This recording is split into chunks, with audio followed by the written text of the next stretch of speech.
তো আজ আমি তোমাদের জন্য এক অন্য ধরনের একটি ব্লগ নিয়ে এসেছি। সাধারণত আমার প্রোফাইলে এরম ভিডিও দেখো না, আসলে সময় হয়ে ওঠে না তাই। তো আজ আমি করতে চলেছি গাছকৌটো মেকিং। তো কেউ আমাকে অনেক দিন পরে বিশ্বাস করে তার বিশেষ দিনের একটা ছোট্ট দায়িত্ব আমাকে দিতে পেরেছে। তো যে আমাকে অর্ডারটি দিয়েছিল সে আমার চেনা জানার মধ্যেই, কিছুদিন আগেই মানসীর আইবুড়োভাত গেল।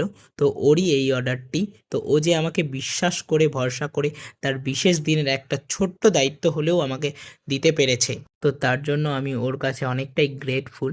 তো তোমরা হয়তো অনেকেই বলতে পারো যে সামান্য জিনিসের জন্য এত বেশি।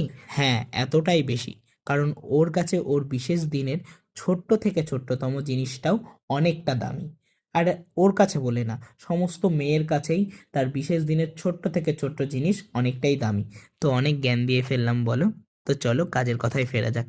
তো ও যখন আমাকে অর্ডারটি করে তখন আমাকে সেরকম কিছুই বলেনি, ও শুধু বলেছিল লাল সাদা আর হলুদের কম্বিনেশনে রাখতে। তো চলো এর আউটপুটটা কি আনতে পারি, কতটা কি করে উঠতে পারি, সেটা নিশ্চয়ই তোমাদের সাথে শেয়ার করব।